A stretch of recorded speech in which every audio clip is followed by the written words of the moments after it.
Looking to invest? Start your journey by exploring exchange-traded funds with Global X ETFs. Exchange-traded funds, or ETFs for short, create baskets of stocks, bonds, and other assets that you can buy in a single trade. Global X specializes in ETFs that track emerging trends, like the rise of artificial intelligence, as well as strategies aimed to generate income potential. Visit globalxetfs.com to discover how you can get started. I always try to save the best for last. And so my final guest of the afternoon is the great Steve Forbes, who should have been president twice. He should have, if the American people had been smart, we would have elected Steve Forbes to the presidency, because he is so full of incredible ideas, everything from the flat tax to term limits to medical savings accounts to a lot of things that were controversial when Steve Forbes first started talking about them are kind of conventional wisdom now, although we haven't passed all of these things. He and I still work daily on trying to get a flat tax passed. But Steve Forbes, thanks for joining. Good to be with you, Steve. Thank you for having me on. So let's start with the flat tax, because I wanted to have this discussion with you. And that's why wanted to get you on the last few weeks. I just wrote a piece talking about how what Kamala Harris and the Democrats want to do is the absolute opposite of good tax policy. So what you taught me and others like Dick Armey back 25, 30 years ago, you've been the Pied Piper on this issue, is you want low tax rates, right, Steve? And you want a broad base so that everybody pays their quote fair share, but you want the rates as low as possible so that they don't distort the economy. And you bring those rates down, and you get more incentives to work and save and invest. And you taught me that, and you could expand on that if you'd like. But my point is, what Kamala Harris wants to do, because I've looked through her plan, Steve, is she wants to raise the rates way back up, like what they were before Reagan was president, and then have all these special interest loopholes. That's terrible tax policy. Yeah, it's also a statism, the kind of thing we saw back in the 1930s. So we won't use incendiary words what this is all about, but it is statism of the worst order.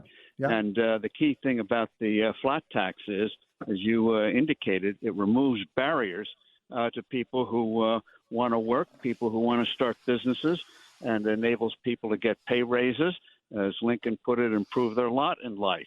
The plan that I last had, a family of 4 would pay no federal income tax on the first $53,000 of income, and then no tax on savings, no death tax. You should be allowed to leave the world unmolested by the IRS. Yeah, all the 70,000 of them, right? And the tax rate above 53,000 would be only 17 cents on the dollar. So the corporate rate would be lowered as well, and to 17 from the current 21. And she wants to raise it to 28. And as you know, when you add states in the equation, right. By golly, what that does is raise it to 33. The second worst in the world, far higher, as you love to point out, than China, for crying out loud. Amazing. And Russia, and Russia too. And that's just beyond words. So what they want to do, it's all about trying to get more control over our lives. Whether it's making sure we can't have working washing machines or gas stoves, or air conditioning. Light bulbs. They're after light bulbs now too. So whether it's earning a living, creating resources, being able to develop your talents, having the opportunity to move up the ladder of success, they will make it extremely difficult. And this will have worldwide repercussions if the U.S. economy, which is sort of limping along now, goes into a terrible recession, which it would if these tax proposals were enacted. You would see us in a severe recession, depression, and that would be bad for the world. We should have run that from back in the 1930s. And how her tax plan, along with what she endorsed from Joe Biden, how that has not been put to the test in the public marketplace from the media is just astonishing and irresponsible. So, I'm talking to Steve Forbes, the Forbes Media, and he obviously is former two-time presidential candidate, and took the world by storm. And I always say this, and this is not false flattery, Steve. I think even though you did not win your races, you had a tremendous impact in terms of how people think about issues, and it was really an incredible thing to behold when you ran for president those two terms. Now, but fortunately, since those campaigns, at least 20, 25 other countries have adopted the flag. Yeah, you were running for president in the wrong country. But I wanted to I'm going to put my Elizabeth Warren hat on, okay, Steve? So I'm Elizabeth Warren, and I'm debating you. I'm not really Elizabeth Warren, folks. And here's how I'm going to respond to what you just said. It can be anything you want. Here's my response, and I want you to respond to this. Okay, I'm Elizabeth Warren. Steve Forbes wants to cut taxes for the rich. He just cares about rich people. The answer to that is the way we design the flat tax is that everyone gets a tax cut. And the other thing is when your incomes go up, guess what? That means a better life. So we'll have more rich people. We'll have more people going from lower incomes to higher incomes. And that's what the essence of the American dream is all about, progressing. The right word for progressive, moving ahead. So now I'm going to, part two of Elizabeth Warren's response to you is, Steve Forbes wants to blow a hole in the deficit. Yes, kettle pot black or whatever that phrase is. It's hilarious. Here we have an economy that's growing. Thankfully, we don't have a major war involving the U.S. yet, but who knows what happens if she gets in. Right. But here we have relative peacetime. The COVID crisis has been well over for a couple of years, and yet the government spending is far higher than it was during the COVID emergency. Not to bore you with numbers, but as you well know, we've gone from federal spending being roughly 20% of GDP to now 24, 25% of GDP. And they want to bake that in. And that's why one of the first things when we get a new president in January, old new president, so to speak, one of the first things Donald Trump has to do is have his budget directors start whacking away at all of these wasteful green crony programs before they get sink real roots. So we don't get a situation like we have with ethanol, where then even though it's no real good for it, it becomes baked in because you can't remove something that the government gives you. So we've got to cut that out right away. That'll save hundreds of hundreds. That's a lot of money you're saving by cutting out those programs. I mean, I think there's $300 billion on the deficit. The way only way we're going to dig our way out of the hole here is by economic growth. We saw that in the 1980s. We saw it back in the 1920s. Every time you allow the economy to grow, the government gets more, we create more resources, and the deficit goes down. Just one other number, just to bore your readers totally on a Saturday afternoon. After World War II, the government debt was, after we led the way to saving civilization, was 121% of GDP. With having a sound dollar, tax cuts in the 1960s, no crazy regulations yet. By the end of the 60s, was down to 35% of GDP.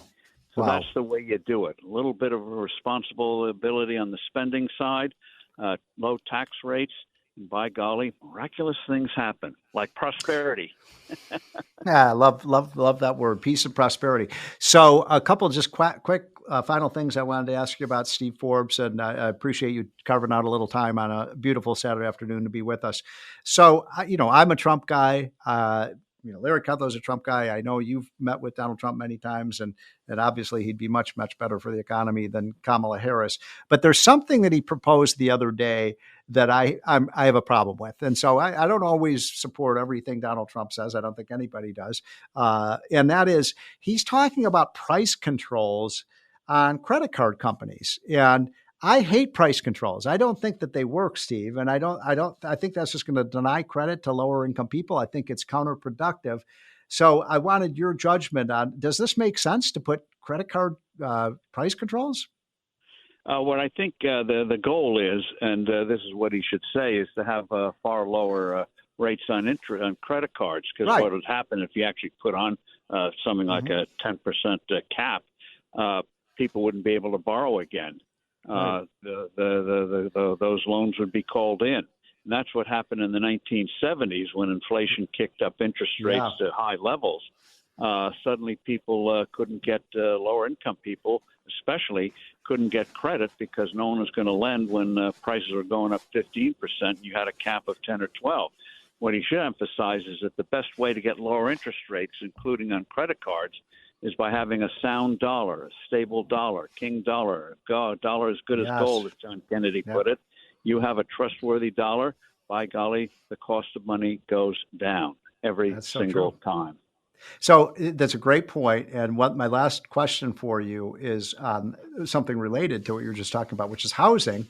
And, if you look at when, Trump left office, the mortgage rate was 3%. Now it's in many markets is almost 7%. And that makes housing, buying a home a lot more expensive. It's about $1,200 a month more expensive to buy a house just because of those higher interest rates. And yet Kamala Harris wants all these, the government's going to pay your down payment and all of these things. What's the best way to increase home ownership in America?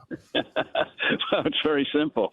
One is when you have a sound dollar, when you have low tax rates like the flat tax, single rate, simple tax system, where you have exemptions for adults and for children, and that's it. Guess what happens? When your incomes go up, that enables you to have more money to buy a house. And the other thing is, again, with the stable dollar, the mortgage rates become much more reasonable. Banks become much more willing to lend. And as part of Donald Trump's deregulation, one of the things he's got to do is make sure Fannie Mae and Freddie Mac don't come up the housing market again with crazy policies. But then the other thing is, and this is where what they call the bully pulpit, I like to call it the enlightening pulpit of a good president, is that you highlight states that, starting with California, which, no surprise, one of the worst offenders, is all the nutty regulations you have to get licenses and permissions to do a housing project. So you contrast Texas, where you can get a project up and running in a matter of months, with California, where it's a matter of years. You wonder why it costs twice as much to get a comparable house in Texas, even though people are moving to Texas, than in California, where people are leaving California. It's incredible. It's incredible. So, Steve Forbes, last question on the way out is, I do think Donald Trump is going to win this election. I think it's going to be close, but I think Trump will win. And he is going to need really, really smart people around him. And I have suggested you as to be for either Treasury Secretary or chairman of the Federal Reserve Board. And I wonder which of those two, would you take either of those jobs? Because we need you. Well, if I was in charge of the Fed, I'd make sure the Fed was a fraction of the size that it is today. That's why we need you. You mean are you telling me they don't need 400 PhD economists? My role now is agitator, and so there are plenty of good people out there like you, like Larry, like Art, and also one who would do a superb job, either Treasury or the Fed, because he knows them inside out, so they can't buffalo him in any way, is David Malpass, our friend David Malpass. Great guy. Yep.